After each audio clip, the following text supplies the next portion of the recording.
Hello, আসসালামু আলাইকুম। সহজঅ্যাপ.com ব্যবহার করে বিভিন্ন শ্রেণীর শিক্ষার্থীদের অর্ধবার্ষিক এবং বার্ষিক পরীক্ষার রেজাল্ট কার্ড বা ট্রান্সক্রিপ্ট কিভাবে তৈরি করবেন সেই সম্পর্কে ছোট্ট একটি টিউটোরিয়াল। তো চলুন ঝটপট শুরু করি। আমি 6, 7, 8 এর রেজাল্ট কার্ডের এখানে দেখেন সহজঅ্যাপ.com এ ঢুকে এখানে হোম পেজ থেকে আপনি এই অপশনটা পেয়ে যাবেন। একটু নিচের দিকে আসলে অথবা এই রেজাল্ট কার্ড অপশনে ক্লিক করলেও আপনি একটু নিচের দিকে স্ক্রল করলে দেখবেন যে 6, 7, 8, 9 বা বিভিন্ন শ্রেণীর এখানে অপশন দেয়া আছে। আপনি আপনার মতো ক্লিক করে নিবেন এবং এখানে আপনার নম্বরগুলো ইনপুট করবেন।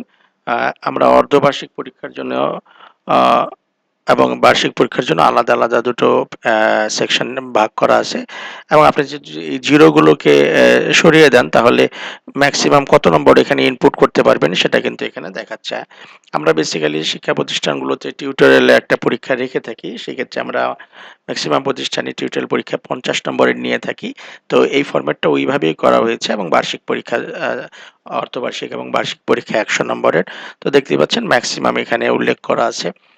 50 এবং এখানে হাফ ইয়ারলি পরীক্ষাতে ১০০ এবং দ্বিতীয় টিউটোরিয়ালে একইভাবে ৫০ এবং বার্ষিক পরীক্ষায় ১০০ নম্বরের। তো একজন শিক্ষার্থীর সমস্ত তথ্য আপনি এখানে আ আ ইনপুট করার পরে যখন আপনি এখান থেকে সেভ অ্যান্ড জেনারেট ক্লিক করবেন তখন আপনার এই নম্বরগুলো কিন্তু ডাটাবেজে সেভ হয়ে যাবে। আপনি পরবর্তীতে এডিট করতে পারবেন, ডিলিট করতে পারবেন চাইলে।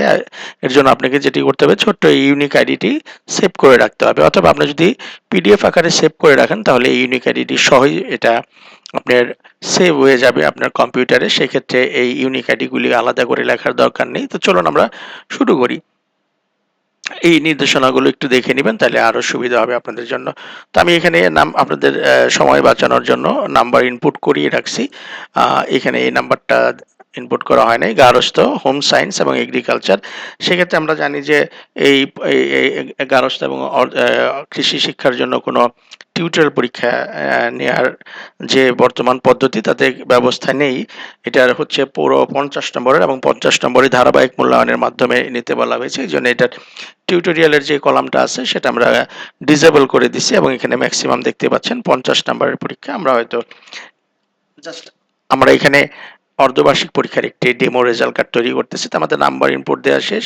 এখানে আমরা ওয়ার্কিং ডে দিয়ে দিতে পারি অর্ধবার্ষিক পরীক্ষার জন্য এবং শিক্ষার্থীর অ্যাবসেন্ট আমরা দিয়ে দিব। টোটালটা সে বের করে নেবে।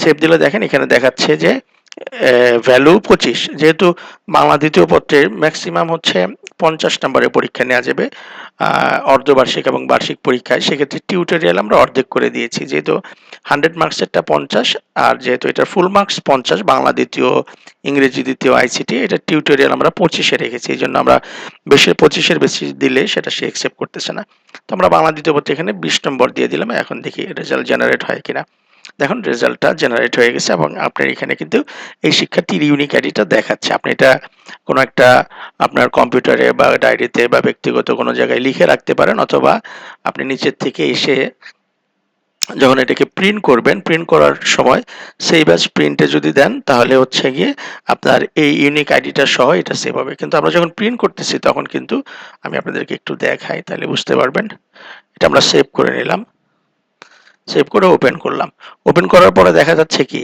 যে এইখানে কিন্তু রেজাল্ট যখন এখানে শো করতেছে তখন ইউনিক আইডিটা দেখাচ্ছে কিন্তু আমরা স্টুডেন্টকে ইউনিক আইডিটা শো করাতে চাচ্ছি না কারণ এটার উপরে বেস করে আপনাকে ভবিষ্যতে এডিট করতে হবে তো শিক্ষার্থীরা যদি এটা জেনে যায় তারপরে রেজাল্ট ম্যানিপুলেট করতে পারে তো এটা কেবলমাত্র অ্যাডমিন বা টিচারই কেবলমাত্র দেখে রাখতে পারবে এবং আমরা যখন ফাইল সেভ করি তখন দেখেন উপরে কিন্তু এই যে ফাইলের যে নেম সেই নেমে এই ইউনিক আইডিটা দেখা যাচ্ছে তো আপনি এটা লিখেও রাখতে পারেন কোনো একটা জায়গায় কম্পিউটারে বা খাতায় বা ডায়েরিতে অথবা আপনি এখানে যদি সেভ করে রাখেন সেভ অ্যাজ দিয়ে সেই ক্ষেত্রে ইউনিক আইডিটা অটোমেটিক ফাইলের সেভের সাথে থাকবে আমি একটু আপনাদেরকে দেখাই ডাউনলোড থেকে এই যে দেখেন এখানে যে ফাইলগুলো সেভ হয়েছে সেখানে দেখা যাচ্ছে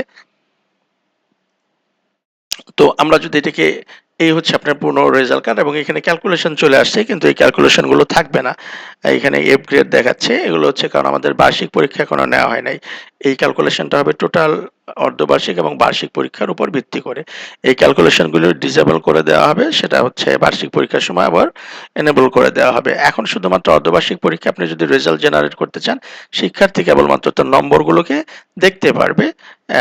জাস্ট এই যে তার অর্ধবার্ষিক পরীক্ষার যে নম্বরগুলো সেটা ঠিকমতো ইনপুট হয়েছে কিনা এটা আপনারা দেখাতে পারেন। বাকি এই যে এখানে যে কমেন্টস গুলো আছে বা ক্যালকুলেশন গুলো আছে, এই সামারিটা সে দেখতে পারবে না বা রেজাল্ট জেনারেট হবে না। রেজাল্টের জেনারেটের সময় অর্ধবার্ষিক পরীক্ষায় জেনারেট হবে না, কিন্তু বার্ষিক পরীক্ষার সময় এই ক্যালকুলেশন গুলি এবং সামারি পুরোটাই জেনারেট হয়ে যাবে। এবং শুধু জেনারেটই হবে না, এখানে আপনার মেরিট পজিশনও অটোমেটিক চলে আসবে। কিন্তু এখন যেহেতু একটা এফ গ্রেড দেখাচ্ছে, সেহেতু মেরিট পজিশন বসে না। এখানে দেখেন আমরা 85 দিন ওয়ার্কিং ডে, 80টা প্রেজেন্ট এবং অ্যাবসেন্ট হচ্ছে 5 ডেজ, এবং প্রেজেন্টের পার্সেন্টেজ হচ্ছে 94%, এটা চলে আসতেছে। এবং বাংলা এবং ইংরেজিতে জানেন যে 2টা পেপার মিলিয়ে রেজাল্ট করার কথা, তো এখানেও তাই করা হয়েছে, দেখতে পাচ্ছেন। তো এই হচ্ছে বিষয়। এখন কোনো কারণে যদি এই শিক্ষার্থীর রেজাল্ট এডিট করার প্রয়োজন হয়, তাহলে আপনি হচ্ছে এডিট বাটনে ক্লিক করবেন। এডিট বাটনে ক্লিক করলে এখানে আমরা দেখতে পাচ্ছি যে এডিট বাটন কাজ করছে না, কারণ হচ্ছে এই প্রতিষ্ঠানটা পারমিটেড না। কেন পারমিটেড না? কারণ হচ্ছে আপনাকে পেইড ভার্সন ইউজ করতে হবে। এই হচ্ছে বিষয়। যখন আপনি পেইড ভার্সন ইউজ করবেন তখন আপনি এডিট করতে পারবেন। এখন আপাতত এডিট করার অপশনটা থাকছে না। তো যখন আপনি এখান থেকে আপনার দেখাচ্ছি আমি, যখন আপনি এই স্টুডেন্টের ইউনিক আইডিটা আবার এখানে পেস্ট করবেন, নিচে রেজাল্ট ইনপুটের নিচেই দেখবেন যে এই রেজাল্ট নম্বর ইনপুটের নিচেই এই সার্চ বক্সটা আছে। এখানে যখন আপনি ওই ইউনিক আইডিটা দেবেন, তখন কিন্তু আবার আপনার রেজাল্ট কার্ডটা জেনারেট হয়ে যাবে অটোমেটিক। অর্থাৎ নম্বরগুলো আমাদের ডাটাবেজে আছে। আপনি নম্বর সেভ নিয়ে কোনো দুশ্চিন্তা করার কিছু নেই। এটা সেভ থাকবে, যখন আপনার প্রয়োজন তখন আপনি এই ডাটাবেস থেকে এডিট করে নিতে পারবেন। কিন্তু এটা তখনই সম্ভব যখন আপনি, আচ্ছা, আপনাদের বোঝার সুবিধার্থে আমি একটু সিস্টেমটা আপডেট করে নিলাম, যেহেতু আমি লোকাল সার্ভারে দেখাচ্ছি।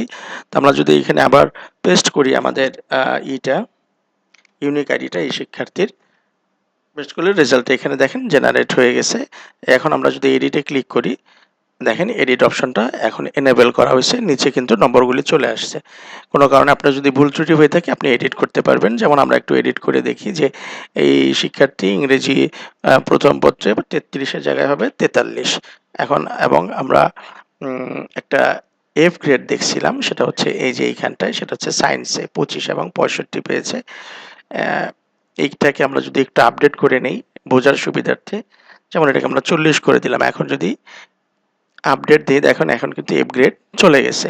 এবং এখানে ছিল আপনার, আগে ছিল হচ্ছে গিয়ে 25, 65 সায়েন্সে, এখন হচ্ছে গিয়ে 40, 65। তো এভাবে করে আপনি আপডেট করতে পারেন, এবং যখন কোনো ফেল থাকবে না তখন এখানে দেখেন মেরিট পজিশন অটোমেটিক চলে আসছে। এবং মেরিট পজিশনটা হবে আপনার প্রথমে হচ্ছে এই জিপিএ এর ভিত্তিতে, যেমন এই হচ্ছে ফাইনাল জিপিএ। এটা যেহেতু এইখানে এই ক্লাসের একটা স্টুডেন্ট আছে, এই জন্য সে 1 পয়েন্ট পেয়েও ফার্স্ট হয়ে গেছে। যখন অনেকগুলো স্টুডেন্ট থাকবে তখন তার জিপিএ এর ভিত্তিতে মেরিট পজিশনটা চলে আসবে পরবর্তী বছরের জন্য। যখন জিপিএ ম্যাচ করে যাবে, অর্থাৎ কয়েকজন স্টুডেন্টের যদি সেম হয়, তখন সে এই টোটাল নাম্বারটা কম্পেয়ার করবে। এভাবে করে আপনার গ্রেডিং এই মেরিট পজিশনটা চলে আসবে। তো এই হচ্ছে মোটামুটি সহজ অ্যাপ থেকে আপনি বিভিন্ন শ্রেণীর শিক্ষার্থীদের খুব সহজেই ডায়নামিকভাবে রেজাল্ট কার্ড তৈরি করতে পারবেন। এখানে আরেকটু জিনিস দেখেন, এখানে কিন্তু লোগোটা দেখাচ্ছে না। সেক্ষেত্রে এখানে একটা দেয়া আছে আপনার নোটিফিকেশন, যে সার্চ করার পরে ইউআইডি দিয়ে লোগো যদি প্রদর্শিত না হয়, সেক্ষেত্রে লোগোটা পুনরায় আপনি আপলোড করবেন। এখানে আপনি এডিট অপশনে চলে যাবেন। চলে যাওয়ার পরে এখানে সব নাম্বার চলে আসছে। জাস্ট এখান থেকে এই যে স্কুল লোগোতে গিয়ে আপনারা যদি আপনার প্রতিষ্ঠানের লোগোটা এখানে আপলোড করে আবার এখানে সেভ এন্ড জেনারেট দেন, তাহলে দেখবেন যে লোগোটা কিন্তু আবার চলে আসছে। তো এইভাবে করে, এবং শুধু লোগো আসতেছে না, একই সাথে আপনার এখানে কিন্তু একটা ওয়াটারমার্ক জলছাপের মতো অটোমেটিক চলে যাচ্ছে। অর্থাৎ কমপ্লিট একটা রেজাল্ট বলতে যা বোঝায় তেমনটাই করা হয়েছে। এরপর আপনি এভাবে করে ইন্ডিভিজুয়ালি সেভ করে রাখতে পারেন আপনার কম্পিউটারে, অথবা এই ইউনিক আইডিগুলো সেভ করে রাখতে পারেন, পরবর্তীতে এডিট করতে পারবেন এবং আপনি প্রিন্ট করতে পারবেন খুব সহজেই। ধন্যবাদ।